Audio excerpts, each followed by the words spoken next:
Saudamos você que nos assiste com a graça e a paz do Senhor Jesus Cristo. Que Deus abençoe a tua vida e que hoje Ele possa abrir a você os mistérios da sua santa palavra. Nós vamos estudar sobre a igreja de Filadélfia, em Apocalipse capítulo 3. Nós também poderíamos chamar esse estudo de o estudo da oitava igreja, e logo vai se entender o porquê. O Apocalipse, ele nos traz uma didática de 1, 2, 3, 4, 5, 6, 7 e o 6 volta como oitavo. Essa didática transparece no capítulo 17, é bem conhecida daqueles que já nos acompanham há algum tempo. E apenas para ficar claro, nós vamos para Apocalipse 17, versículo 9, onde a Bíblia diz o seguinte: aqui há sentido que tem sabedoria. Ela vai explicar o significado das 7 cabeças da besta de Apocalipse 17. Então é dito, as 7 cabeças são 7 montes, sobre os quais a mulher está assentada. E são também 7 reis, 5 já caíram e 1 existe. Então se você olha aqui na sequência, você tem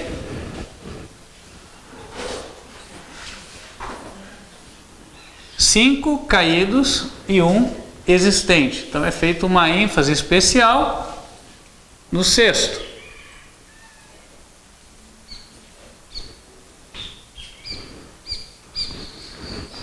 Falando do sétimo, no próximo verso, diz, nesse ainda, outro ainda não é vindo, verso 10, outro ainda não é vindo, e quando vier, convém que dure pouco tempo.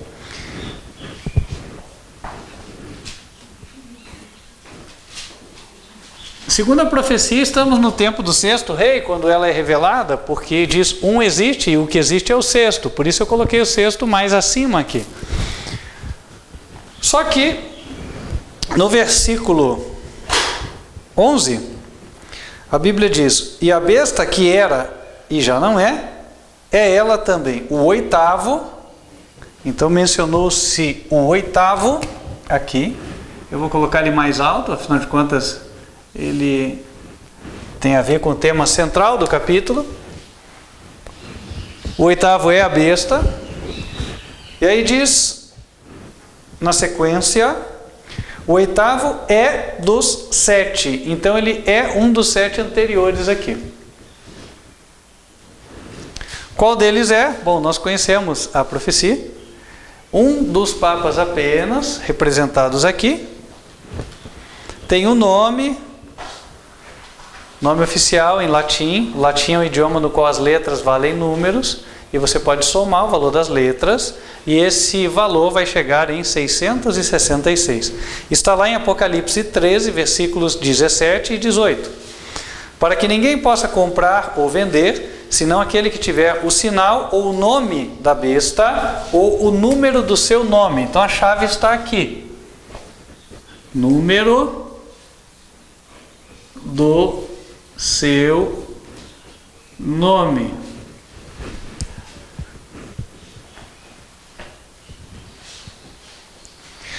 (18) Aqui há sabedoria. Aquele que tem entendimento, calcule o número da besta, porque é número de homem, não é número de instituição. Tem gente que fala, não, tá vendo, isso aqui é um título dado dentro da instituição, ou é nome de mulher e tal, ou é nome de cartão de crédito, código de barras e tal. Nada disso, é número de homem. E aí, o número é 666. De todos esses papas que vieram aqui, contados na profecia a partir de Pio XI, são os papas que tiveram o título de rei. Isso só aconteceu depois que a Igreja Católica se tornou um país. Isso foi em 1929, pelo Tratado de Latrão. E aí nós temos Pio XI, Pio XII, João XXIII, Paulo VI, João Paulo I, João Paulo II e Bento XVI. O único deles que dá 666 é o João Paulo II. Ioannes. Isso aqui é só uma breve recapitulação. Paulo, Papa. segundo, né? Então, fazendo a conta, do Ioannes vem o I, que vale 1, as outras não tem valor. Paulus vem o V, que vale 5, e o L, que vale 50. Papa, nenhum dos dois tem valor. E aqui na palavra segundo, o C vale 100, V vale 5, D vale 500. E aí a gente tem a soma, né? 500 com 100, 600, com 5, 605. 5 com 5, 10, com 50, 60 e 1. Então, somando, 1 mais 60, 61. 605 mais 61, 666. Portanto, esse é o Papa da Profecia. João Paulo II. O sexto, que foi João Paulo II, ele volta como sendo o oitavo. Essa é a didática do Apocalipse. Isso transparece em outros lugares. Por exemplo, Jesus morreu na sexta-feira. Que dia foi da semana? É o sexto dia da semana. Mas ele ressuscitou, ou seja, reapareceu no domingo, que na ordem de dias seria o oitavo, porque o sábado é o sétimo, o domingo seria o oitavo. Então, essa ordem sempre aparece. Essa ordem também aparece no plano geral da redenção. Por quê? Nós temos 6.000 anos de pecado. Acredita-se que o pecado ocorreu cerca do ano 4.000 a.C. 6.000 anos de pecado, mais o milênio do Apocalipse. Então vai dar quanto? 7.000 anos. Aí depois dos 7.000 anos, diz que Jesus vem à Terra, aí queima os ímpios, passa a sentença sobre eles, e no 8º milênio nós estaremos na nova Terra. Então, nós estamos no 6º milênio, a Terra está povoada. No 7º milênio, a Terra vai descansar. Não vai ter ninguém aqui na Terra. Os justos vão ter sido levados ao céu e os ímpios estarão mortos. A Terra estará vazia. Porém, no 8º milênio, ela volta a estar povoada. Então, a situação do 6º volta a ser a mesma no 8º. Essa é uma didática que aparece dentro da Bíblia de uma forma geral e o Apocalipse não é exceção. Considerando isso, quando nós vamos estudar a carta às 7 igrejas, nós devemos ter isso em mente, ou seja, o 6º vai vir como 8º. E aí, em Apocalipse 1, nós temos a sequência das 7 igrejas revelada. Apocalipse capítulo 1, versículo 11. O que vês, escreve-o num livro e envia-o às 7 igrejas que estão na Ásia. E aí ele nomina elas. Quais são? Éfeso. Vamos lá. Éfeso. Esmirna. Pérgamo. Tiatira. Sardis. Filadélfia e Laodiceia. Ok. Então, numerando. Tá aqui. 1, 2, 3, 4, 5. Opa, ênfase especial na sexta e a sétima. Quem é a sexta? Filadélfia. Segundo a ordem do Apocalipse, quem é que deve voltar como, eu digo pseudo-oitava, né? Porque não tem oitava, mas quem que deve voltar nos últimos dias? Filadélfia, ok? Pela didática do Apocalipse, isso já fica claro. Filadélfia, quem foi no tempo passado? Se nós lemos, não vai ser muito difícil de identificar. Vamos para Apocalipse, capítulo 3, versículo 7. E ao anjo da igreja que está em Filadélfia, escreve: isto diz o que é santo, o que é verdadeiro, o que tem a chave de Davi, o que abre e ninguém fecha, e fecha e ninguém abre. Eu sei as tuas obras, e eis que diante de ti pus uma porta aberta, e ninguém a pode fechar. tendo pouca força, guardaste a minha palavra e não negaste o meu nome.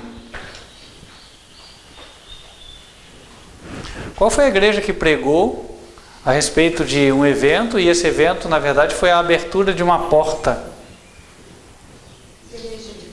A Igreja Adventista. Eles pregaram que Jesus voltaria em 1844, com base naquele texto de Daniel 8, versículo 14. O que o texto dizia era: até 2.300 tardes e manhãs, e o santuário será purificado. A conclusão a qual eles chegaram na época foi: o santuário é o planeta Terra, então Jesus tem que vir e purificar a Terra com fogo. Aí estava o erro. Eles acertaram na data. A data apontava para o ano de 1800.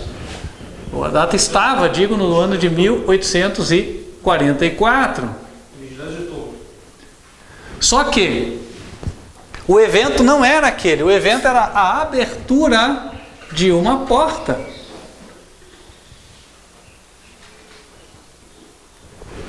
E essa era a porta que dividia 2 compartimentos no santuário do céu. O compartimento santo e o santíssimo. Está aqui. Então a porta aberta que ele pôs foi essa. A igreja identificada como de Filadélfia, em primeira instância, era aquela. E a igreja daquela época, ela tinha 2 características, as quais nós já estudamos. Primeiro, era uma igreja sabatista, ou seja, guardava o sábado.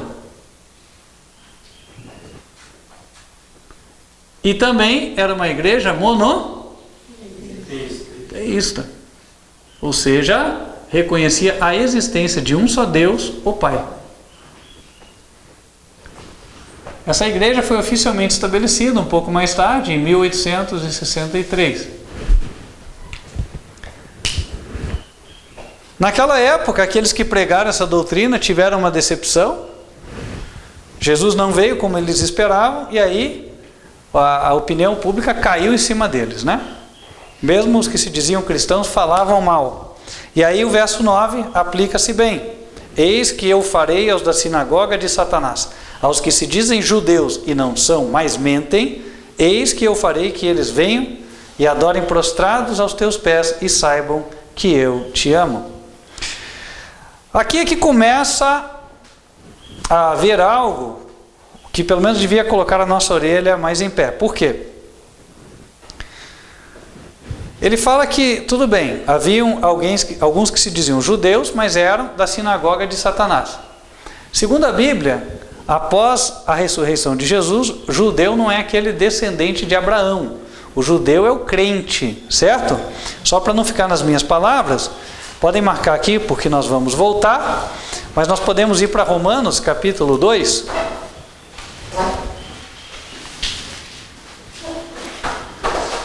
Versículos 28 e 29. Porque não é judeu o que o é exteriormente, nem a circuncisão a que o é exteriormente na carne. Mas é judeu o que o é no interior, e circuncisão a que é do coração, no espírito, não na letra, cujo louvor não provém dos homens, mas de Deus.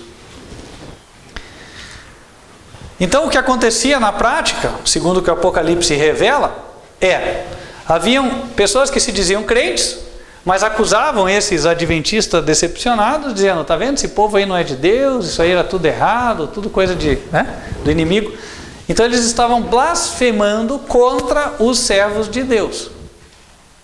Ocorre que, em Apocalipse 3, verso 9, voltando para lá, Deus disse que os que blasfemam iriam adorar prostrados aos pés dos santos e saber que Deus os amava. Sabe-se que isto não aconteceu naquela geração. A história não tem nenhum registro de nenhum metodista, batista ou qualquer membro de outra igreja evangélica adorando aos pés dos adventistas. Isso jamais aconteceu. E você fala: poxa, mas então a palavra não se cumpre? Não é isso. A questão é que, como nós já vimos, o sexto volta como o oitavo. E quando ele voltar como o oitavo, aí sim, haverá um cumprimento pleno e perfeito da profecia. Mas como assim ele voltaria como oitavo? Se nós estudarmos um pouquinho a história da igreja, vai ficar mais fácil. Por quê? Nós já vimos várias vezes, eu só vou recapitular aqui. A igreja foi nessa condição de sabatista e monoteísta até 1931. Aí ela colocou no seu livro de crenças a Trindade. E permaneceu assim até 2000 e... Aí Deus tirou um povo de lá, que voltou a ser sabatista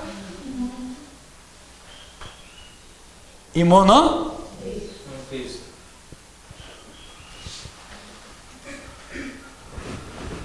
Tem um intervalo entre isso e aquilo, mas aqui está claro uma coisa, olha, quem estava aqui, ou essa condição, essa igreja sabatista e monoteísta que existia no passado, voltou a aparecer agora.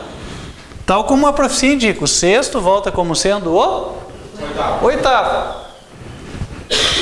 E nesse intervalo aqui, o que aconteceu nesses anos?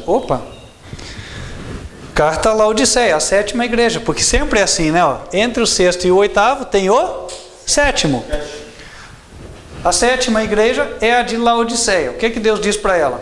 Verso 14 de Apocalipse 3. E ao anjo da igreja que está em Laodiceia, escreve: isto diz o Amém, a testemunha fiel e verdadeira, o princípio da criação de Deus. Eu sei as tuas obras, que nem és frio nem quente. Tomara que foras frio ou quente. Assim, porque és morno e não és frio nem quente, vomitar-te-ei da minha boca. Aí está, entre a sexta e a oitava, surgiu a igreja de Laodiceia. E aí Jesus falou: vou te vomitar. E por que ele falou que vai vomitar? Versículo 17. Como dizes, rico sou e estou enriquecido e de nada tenho falta. E não sabes que és um desgraçado, miserável, pobre, cego e nu. Irmãos, não é difícil de entender essa realidade. Por quê? Quando você convida um adventista e fala assim, vem aqui que eu quero te ensinar, eu vou passar alguns estudos bíblicos. Ele vem? Não vem. Então, o que Deus falou realmente aconteceu. Aconteceu ou não aconteceu? Sim. Tudo bem, só que daí, em 2001, surgiram vários ministérios. Você pega pessoas desse ministério e fala assim, não, vem aqui que eu quero te ensinar alguma coisa. Eles vêm? Também não vêm. Então, o período de Laodiceia não terminou só com os adventistas, ele continuou aqui. Algumas mensagens que nós estamos estudando aqui, os outros ministérios receberiam? Não. Vou dar um exemplo. A profecia do ano do jubileu. Qual ministério desses que saíram da adventista recebe? Nenhum. Né? Porque eles sempre sabem. Não é assim? Não, eles sabem que eles são prudentes, que isso, que aquilo. Bom, isso não deve acontecer conosco. Também é uma advertência para nós, certo? O dia que nós começarmos a nos achar professores de Deus, nós já caímos. Ok? Nós somos todos alunos. E nessa escola ninguém se forma. Irmãos, uma coisa que ela gera um azedume dentro da igreja é um orgulhoso. É o nariz em pé que eu sei, o resto não sabe. Tudo eu sei, eu faço. Né? Então esse azeda a igreja. E se tem dois, além de ficar azedo, fica podre, porque daí começa a briga. Né? E aí a briga vai fermentando, porque vai polarizando. Uns ficam de um lado e outros ficam de outro. Aí é que nem a fruta podre. E aí não tem o que você fazer. Com fruta podre, quando não está muito apodrecido, você corta o que ainda não está podre e tira fora. Né? Por isso que as pessoas acabam saindo das denominações caídas. Agora, quando a podridão já meio que tomou conta, você abre a lixeira e joga. Não tem o que fazer. A natureza ensina como Deus trata com o seu povo. Então, irmãos, características do povo de Deus, que nem todos falam sobre isso, né? Mas nós já falamos algumas vezes aqui, porque são inspiradas. O povo de Deus é humilde, o povo de Deus é dócil, o povo de Deus é amoroso. Vou repetir. Humilde, dócil e amoroso. Humilde por quê? Está sempre disposto a aprender. Não se acha o dono da razão e da verdade, né? Ele acha que sempre pode aprender com alguém. Dócil, porque quando alguém vem com a palavra do Senhor e mostra alguma coisa que ele não estava andando no caminho, ele aceita.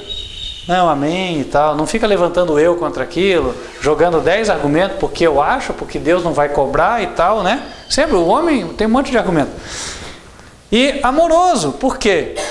Ora, ele está preocupado com os irmãos, ele não está focado só no bem dele, no benefício dele, ele está focado no benefício do próximo, né? Olha aquele meu irmão ali, como é que ele está, puxa, e aqui, olha, aquele teve um problema, puxa, vamos lá. Então ele começa a ficar esquecido de si mesmo, está focado nos outros. Era como Jesus agia, como Jesus atuava, como Jesus pensava.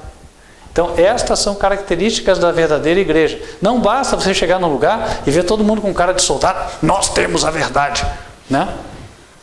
Irmãos, aquele lugar lá você fica um tempo, fala, não, legal, enquanto você está entusiasmado com aprender, você até fica, mas depois te aborrece, não é verdade?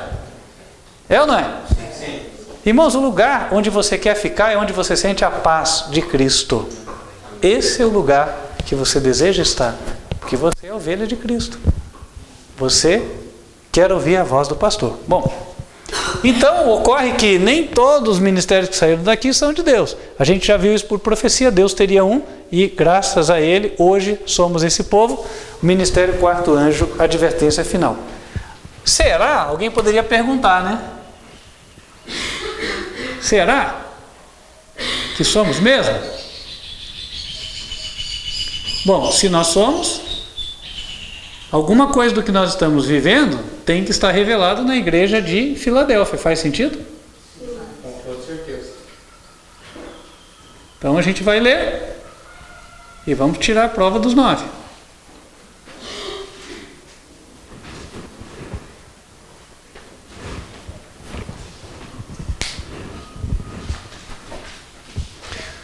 Apocalipse 3, versículo 8.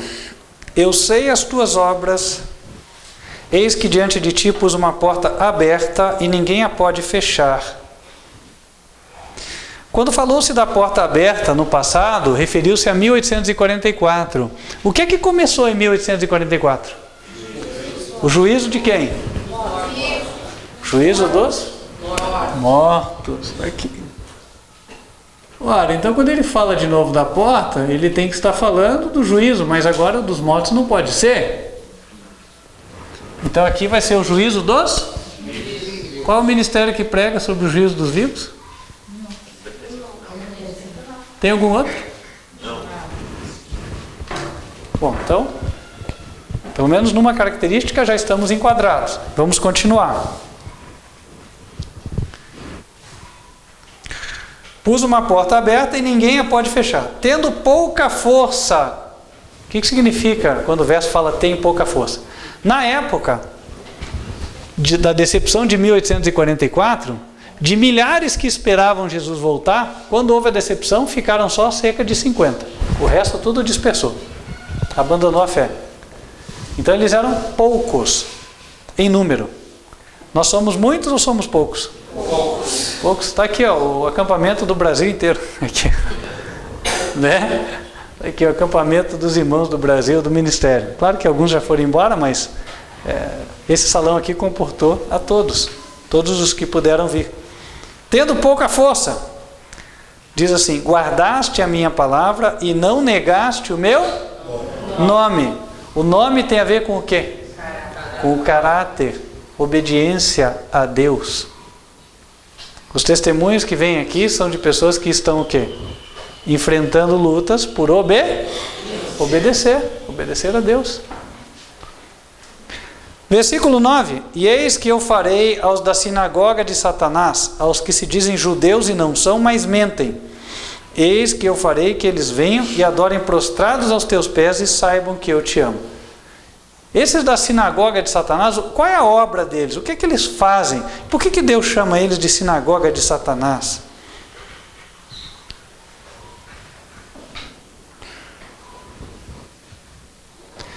Em Apocalipse 2, versículo 9, a obra da sinagoga de Satanás fica revelada. Eu sei as tuas obras e tribulação e pobreza, mas tu és rico. E a blasfêmia dos que se dizem judeus e não o são, mas são a sinagoga de Satanás. Sinagoga de Satanás são aqueles que se dizem crentes, porém blasfemam. E o que é blasfemar?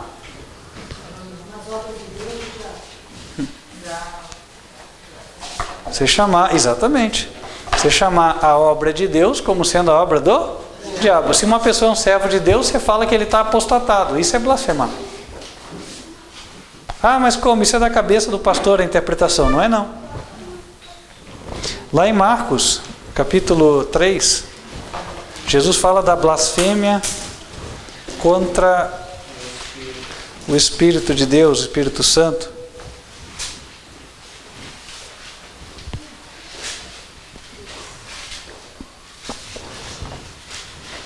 Versículos 29 e 30.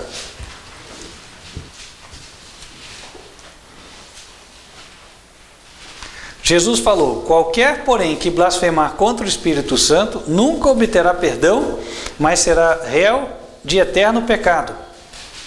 Por que ele falou? Verso 30. Porque os fariseus diziam que Jesus tinha espírito imundo. Eles sabiam que Jesus era de Deus, mas estavam falando que ele estava apostatado, que ele desviava, que ele era um dissidente, que ele era um herege. Não é assim? Irmãos, o que é que os outros ministérios falam de nós? Falem a verdade. Não é a mesma coisa? Ah não, porque aquele Jairo lá é perigoso, né? Vai levar o pessoal tudo para o caminho errado, eles estão apostatados e tal, né? Ah não, porque o fulano ali, olha, ele saiu da igreja, ó, aí aquele ali, cuidado com ele, não escute ele. Não é assim? Então, né? As igrejas falam, isso aí é a blasfêmia, porque você é um servo de Deus e alguém está falando que você é um apostatado, você é um herege, você é um dissidente. A pessoa está blasfemando. Esses são, embora digam cristãos, aos olhos de Deus são da sinagoga de Satanás. E aí está corretíssimo o que Deus fala. Você volta para Apocalipse 3, verso 9. Diz assim: eis que eu farei aos da sinagoga de Satanás, que se dizem judeus. Eles se dizem, não, nós somos. Mas Deus fala, não são, mas mentem. Então, você que está aqui, não se engane.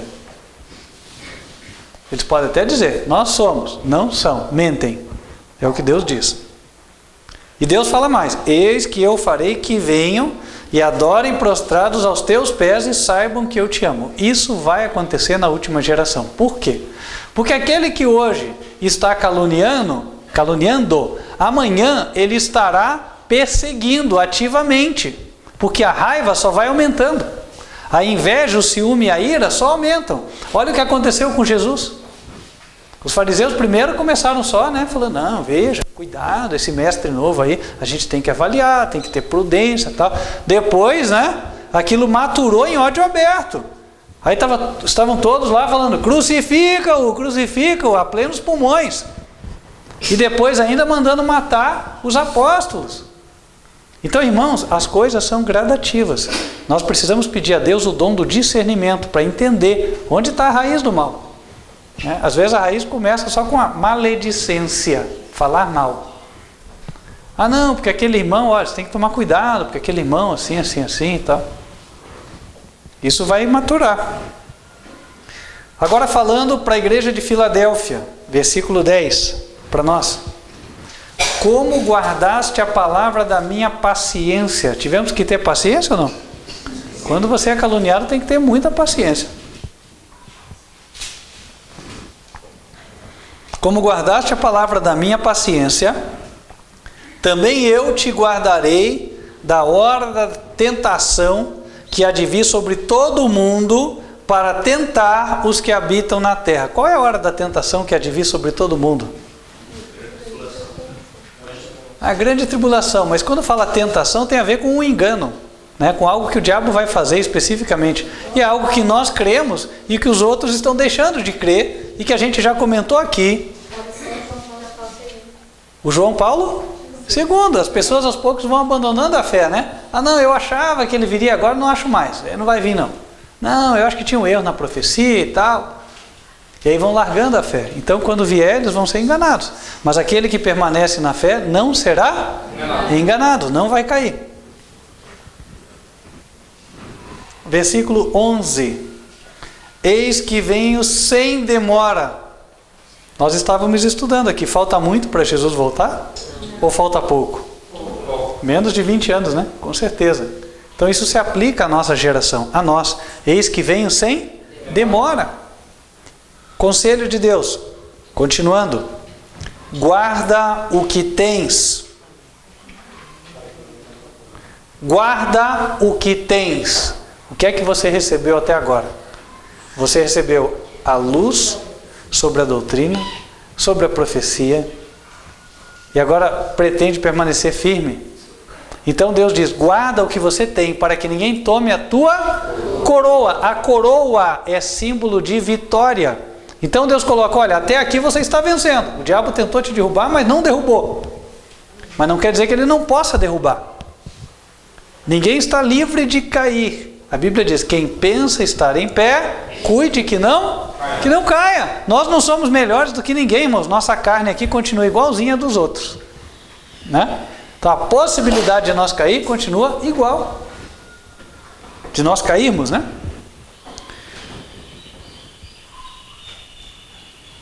Guarda o que tens, para que ninguém tome a tua coroa. Coroa é símbolo de vitória, como está em Apocalipse 2, verso 10. O verso é bem conhecido, diz assim: sê fiel até a morte e dar-te-ei a coroa da vida. Verso 12. Apocalipse 3, verso 12. A quem vencer, eu o farei coluna no templo do meu Deus, e dele nunca sairá. Que ninguém pense que quando Deus fala eu farei coluna, você vai ficar lá, né? Que nem a guarda britânica lá no santuário, né? Parado. Não é isso que a Bíblia quer dizer. A Bíblia diz que dentro da igreja apostólica haviam algumas pessoas que eram consideradas colunas. Vamos lá para o livro de Gálatas.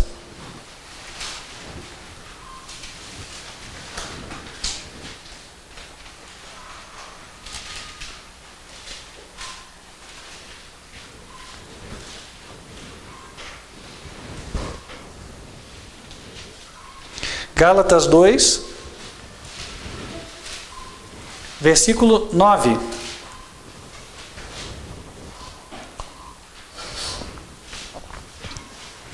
E conhecendo Tiago, Cefas, que é Pedro, e João, que eram considerados como as colunas, etc, etc. Então, por que eles eram considerados como as colunas? Porque eram pessoas que desempenhavam papéis importantes na igreja apostólica. Pela experiência espiritual que eles tiveram, eles podiam comunicar muito aos demais membros da igreja. Por isso eram considerados colunas. Então, quando Deus fala lá: a quem vencer, eu o farei coluna no templo do meu Deus, quer dizer o seguinte, que lá na eternidade, Deus vai nos dar uma posição de poder ensinar outros que não tiveram a mesma experiência. Então o céu vai ser um lugar de aprendizado também.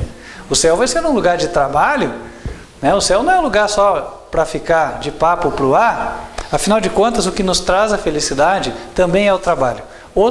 Ociosidade nunca trouxe felicidade para ninguém. O céu é um lugar de plena atividade. Ao que vencer, Deus o fará coluna no templo do seu Deus, no templo dele, né? Verso 12 de Apocalipse 3. Vamos voltar lá. A quem vencer, eu o farei coluna no templo do meu Deus, e dele nunca sairá. E escreverei sobre ele o nome do meu Deus, e o nome da cidade do meu Deus, a nova Jerusalém, que desce do céu, do meu Deus, e também o meu novo nome. Ora, ter o nome de Deus significa ter o caráter de Deus. Estar em harmonia com a vontade de Deus. Isso tem tudo a ver com a promessa realizada aos 144 mil. Os 144 mil são o grupo que terá o nome de Deus na sua fronte, exatamente como está escrito aqui. Ou seja, os 144 mil, eles saem, ou eles vêm da igreja de Filadélfia. Está aqui. O propósito de Deus é que esse ministério produza os 144 mil. O vencedor terá o nome de Deus. E em Apocalipse 14, versículo 1,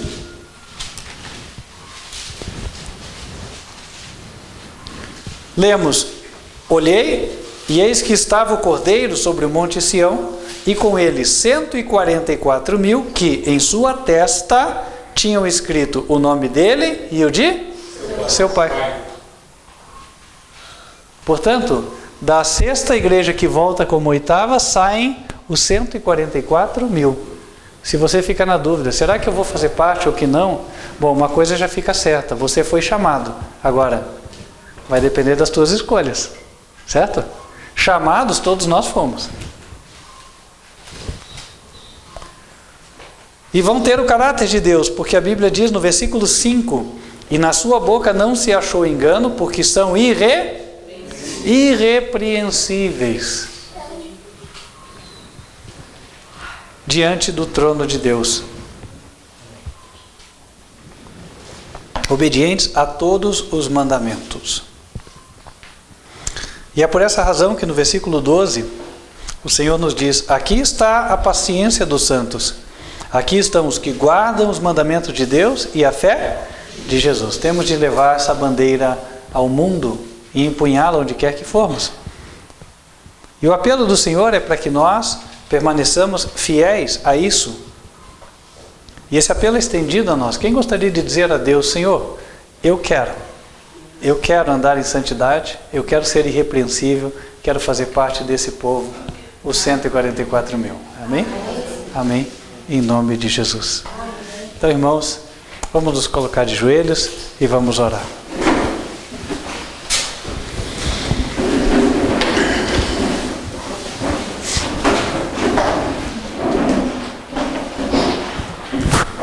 Santo e bom Deus, que nos altos céus habitas, agradecemos a oportunidade que nos dás e pedimos que o Senhor nos faça fiéis. Derrame o Teu Espírito sobre nós, te pedimos, ó Deus, purifica-nos das nossas falhas e que possamos estar perfeitamente preparados para servi-lo e para, em breve, figurarmos entre os 144.000. Amém. Fortaleça a Tua igreja, nós te pedimos, dá-nos ânimo e fé, que continuemos nesta caminhada, que guardemos o que temos recebido até aqui, para que ninguém tome a nossa coroa. Amém. Pedimos estas bênçãos, que o Senhor nos ajude, em nome de Cristo Jesus. Amém. Amém. Amém.